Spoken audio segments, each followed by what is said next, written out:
두 번째로 1960년대, 1970년대 우리나라 도시 발달의 특징에 대해서 알아보겠습니다.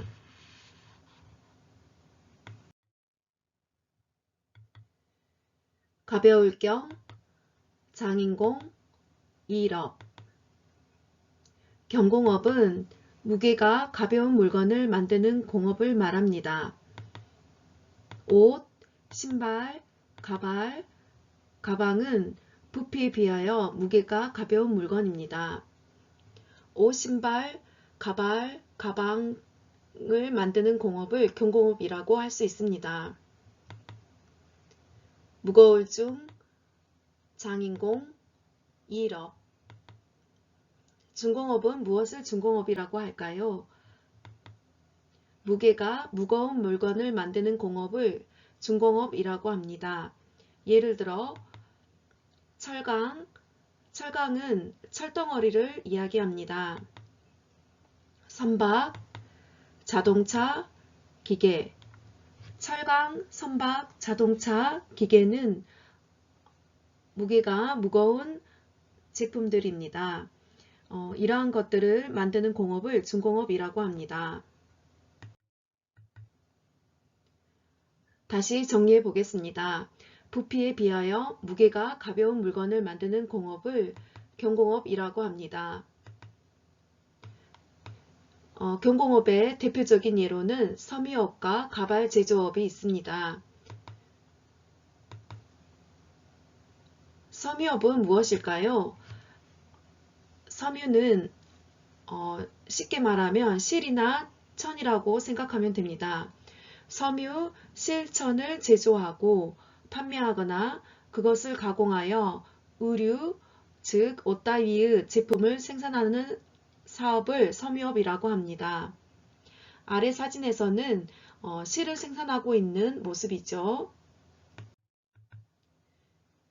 1960년대 도시발달 특징에 대해서 알아보겠습니다. 1960년대에는 6.25 전쟁이 끝난 지 10년 정도밖에 안 됐기 때문에 우리나라가 아직은 기술력이 많이 부족하였습니다. 그래서 많은 기술력이 없어도 쉽게 생산할 수 있는 섬유업, 가발 제조업, 즉 경공업이 먼저 발달하였습니다. 옷을 생산하고 있는 공장의 모습이죠. 오른쪽은 가발을 만드는 공장의 모습입니다. 1960년도 도시 분포 지도입니다.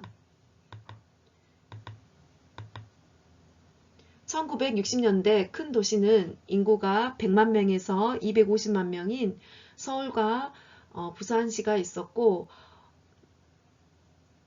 인구가 10만 명에서 50만 명인 도시는 인천이 있었습니다. 인구가 50만에서 100만 명인 도시는 대구가 있었습니다. 사람들이 이 시절에는 일자리를 찾아 도시로 이동하면서 서울, 인천, 부산, 대구 등의 인구가 급속히 증가했습니다. 부피에 비하여 무게가 무거운 물건을 만드는 공업을 무엇이라고 할까요? 중공업이라고 합니다. 중공업의 대표적인 예로는 철강, 선박, 자동차, 기계를 만드는 공업이 있습니다.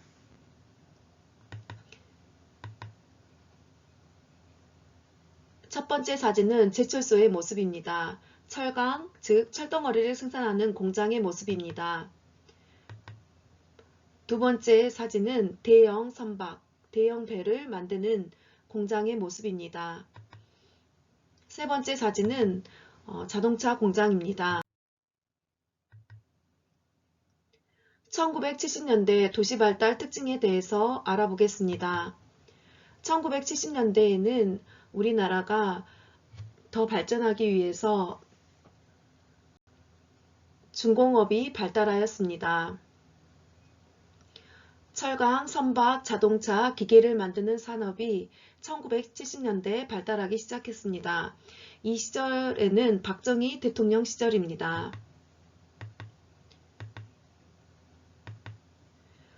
포항제철소 사진입니다. 포항제철소는 오늘날 포스코라고 이름이 변경되었습니다. 제철소라는 것은 철광석을 재련하여 철을 만드는 곳을 제철소라고 합니다. 울산 현대조선소의 모습입니다. 조선소라는 것은 만들조, 배선, 즉 배, 대형 선박을 만들거나 개조, 수리하는 곳을 조선소라고 합니다. 울산 자동차 공장의 모습입니다. 네 번째는 경상남도 도청 소재지가 있는 창원시에 있는 기계산업단지입니다. 기계를 생산하는 공장이 많이 몰려 있습니다. 2015년도 우리나라 도시 분포 지도를 살펴보겠습니다. 포항, 울산, 창원 이런 도시들은 우리나라를 전체적으로 봤을 때 동서남북 우리나라 전체적으로 봤을 때 동서남북 기준으로 봤을 때 남동쪽에 위치한 도시입니다. 대도시의 지속적인 성장과 더불어 포항, 울산, 마산, 창원 등 우리나라 남동쪽 해안지역이 새로운 공업도시로 많이 성장하면서 도시 인구가 크게 증가하였습니다.